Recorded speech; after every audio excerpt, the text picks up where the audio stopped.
Donc, dans Dimension, je sélectionne le paquet et je vais... C'est bien le bon? Ouais. Et je vais importer, placer l'image sur le modèle et je vais chercher la marque. Voilà. La marque est là. Elle s'est superposée aux 3 images que j'avais dupliquées. Je peux la déplacer, la redimensionner avec le petit carré sur le cercle et la touche Shift, la tourner avec la turlute ici, s'il fallait. On n'a pas encore utilisé la turlute. Voilà.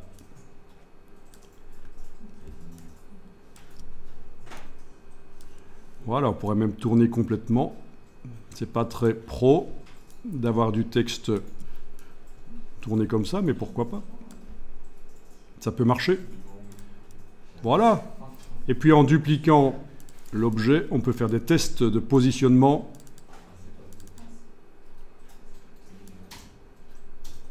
Et de dimensionnement.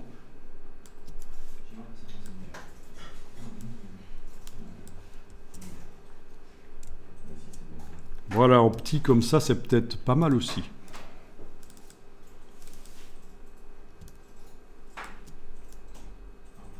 Ça fait classieux, rare. Je duplique, je double-clique, je reteste une version plus habituelle de la marque, du positionnement de marque, entre guillemets. Voilà. Bon, vite fait, 3 versions, quoi.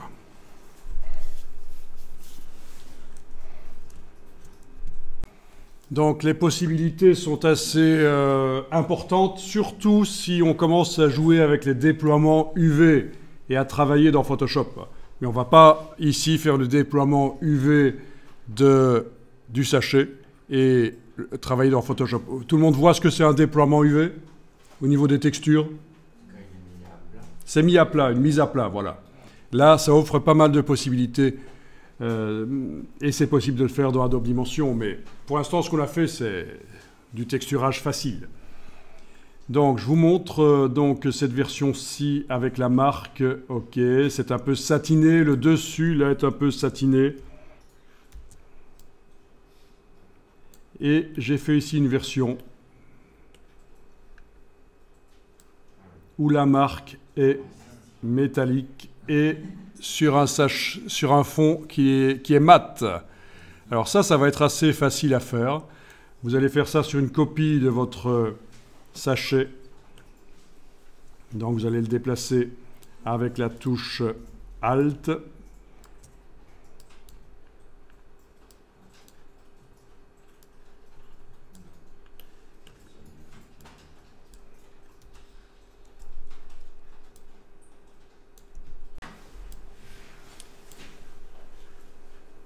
Vous double-cliquez sur le sachet. Vous êtes au niveau des textures. Au niveau du papier, vous allez jouer sur le curseur rugosité. Mais en fait, ce n'est pas possible parce qu'il y a une map de rugosité, mais on va la supprimer. Vous cliquez là-dessus. Et poubelle. Escape pour ne plus avoir le panneau. Voilà. Donc, je double-clique, je suis bien au niveau du papier. La map de rugosité, je l'ai enlevée. La rugosité est à 100% maintenant. Vous voyez, si je la mets à 0, c'est ultra brillant. Si je la mets à 100, c'est ultra mat. Donc c'est ce qu'il nous faut. Du mat. Pour faire le contraste avec le brillant, parce que ça ne sert à rien de mettre la marque en brillant si l'arrière est brillant aussi, c'est foireux. C'est l'idée. En plus, d'un point de vue haptique, c'est-à-dire quand on sent le paquet en main, haptique ça veut dire le toucher, on peut imaginer que ce sera un papier agréable au toucher, qui fera naturel, et c'est ce qu'il faut pour nourrir nos meerkats.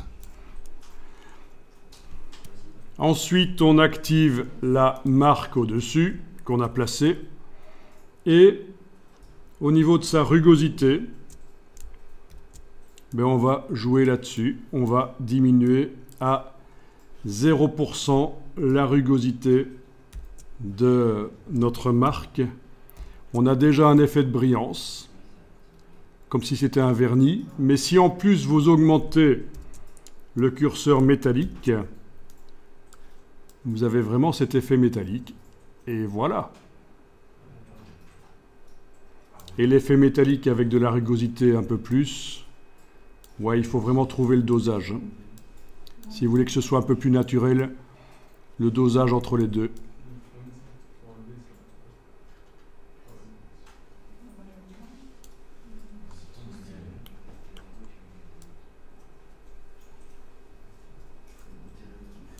Voilà. Si vous sélectionnez votre objet là, vous allez pouvoir l'exporter et n'importe qui pourra le voir sur le web. Donc vous sélectionnez votre objet. Vous allez sur en haut à droite sur partager des scènes 3D. Vous cliquez sur publier une scène 3D. Vous lui donnez un nom. Vous cliquez sur créer un lien public. Et là, ça va travailler. Et le résultat sera visible par Internet dans un navigateur en 3D. Et on pourra tourner, zoomer, bouger. Et c'est quoi comme format? Alors, le format, ça c'est le format 3D. Je ne sais pas quel format est utilisé ici. Pour faire de la 3D, en tout cas, c'est stocké sur le cloud de Adobe. Il va vous donner un lien simple. Quelle est la technologie derrière? C'est certainement du aéro, de la réalité augmentée.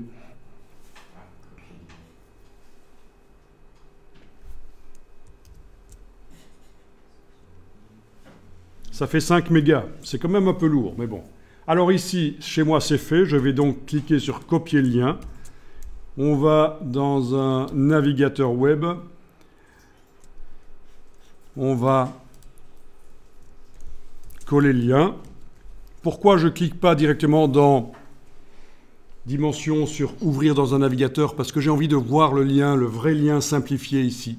Donc voilà le lien simplifié. N'importe qui tape ce lien dans un navigateur web verra le paquet en 3D.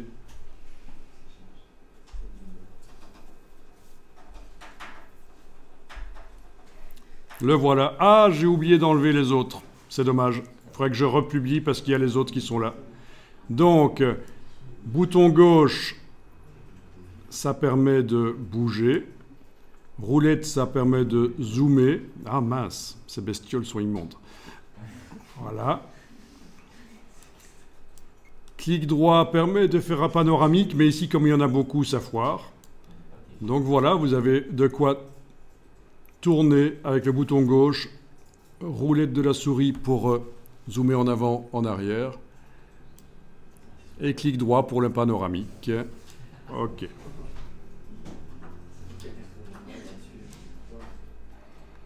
Donc il eût fallu que j'enlève l'œil en face des autres objets avant d'exporter, parce qu'en fait ce n'est pas que la sélection. C'est pour aéro, quand on fait de la réalité augmentée, qu'on doit sélectionner l'objet et il ne prend que celui-là. Mais là, la scène 3D, tout a été exporté. Mais bon, voilà, techniquement vous voyez que ça fonctionne et c'est très facile de refaire une exportation en ayant donc demandé dans Dimension, en ayant sélectionné ça, menu Objet, masquer les objets non sélectionné, et donc c'est le seul qui est là, et il suffira de réexporter. Et on aura notre effet.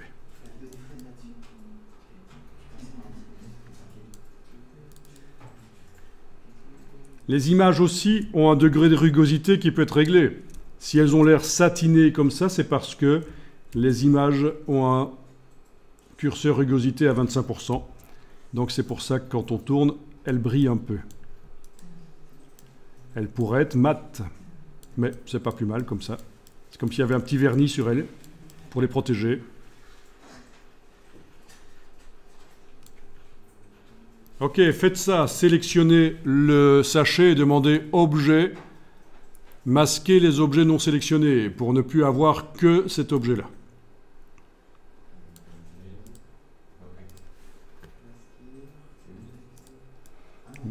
masquer les objets non sélectionnés.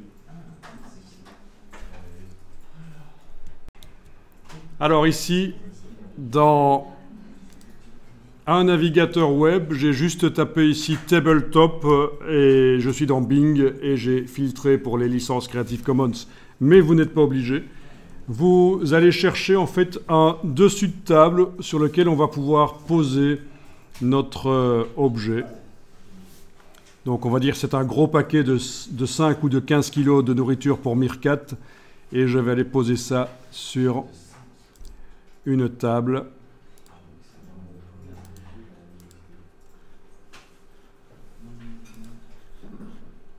On pourrait bien sûr faire sa propre photo. Essayez de trouver une table dont on voit quand même les bords, parce que sinon, il ne va pas trouver facilement la perspective. Vous devrez lui indiquer comment poser l'objet sur le sol, sur la surface de la table. Mais nous, ici, l'idée, c'est d'arriver à poser l'objet.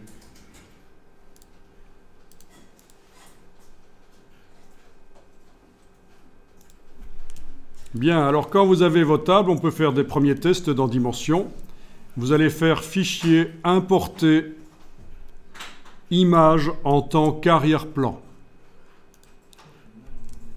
Fichier, Importer, Image en tant qu'arrière-plan. Je vais tester avec cette table pourrie ici.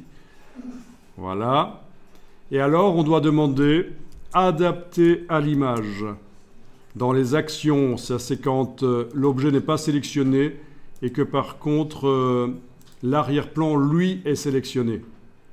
Donc, vous voyez, l'objet n'est pas sélectionné, c'est l'arrière-plan qui est sélectionné.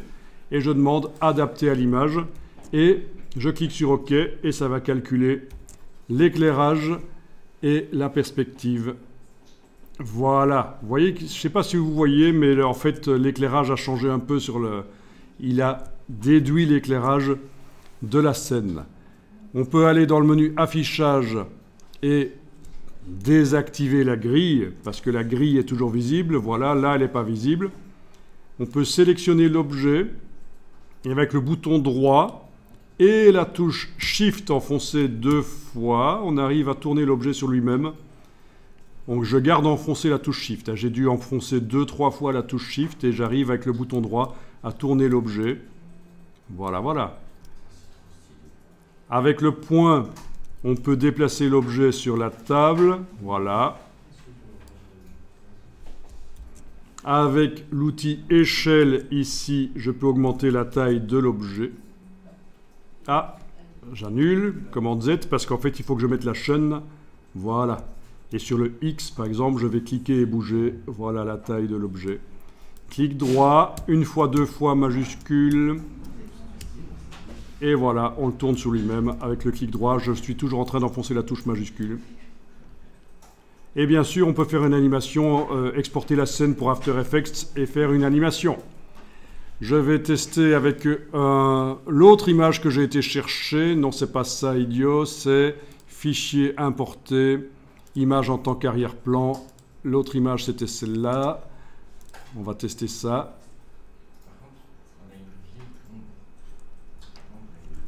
Adapter à l'image, je vais cliquer. OK. Ah, il n'a pas trouvé la perspective, là. Et ça, c'est l'IA.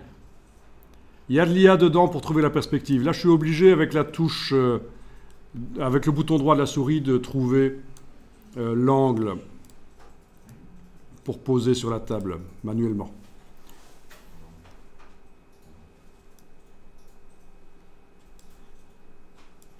Enfin, vous voyez le principe, hein.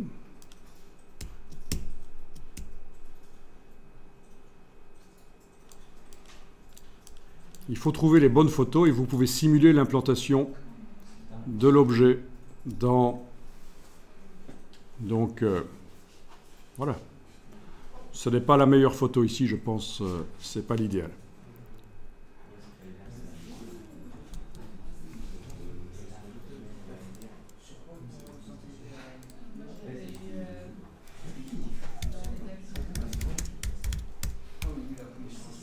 On peut faire des choses très sympas. Vous pourriez par exemple faire des caractères géants avec de la texture transparente, etc. C'est tout à fait possible.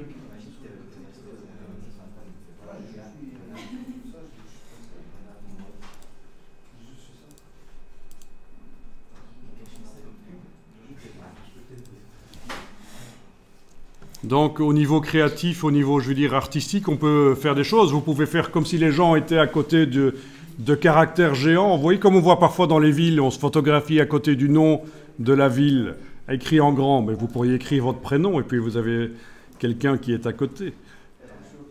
Très drôle. Ok, je clique sur... Je sélectionne l'arrière-plan. Adapter à l'image. Ok. Là aussi, la perspective, il n'a pas trouvé. Par contre, la lumière, il l'a changée. Ok, je mets l'objet comme ça. Voilà. Je le déplace. Mais attendez, vous n'avez rien vu, hein, parce que je n'ai pas le temps de vous montrer la réalité augmentée, mais elle est très facile à faire, la réalité augmentée. On peut très bien, avec une tablette, filmer la réalité. On a l'impression que l'objet est posé sur une table. C'est extrêmement facile à faire.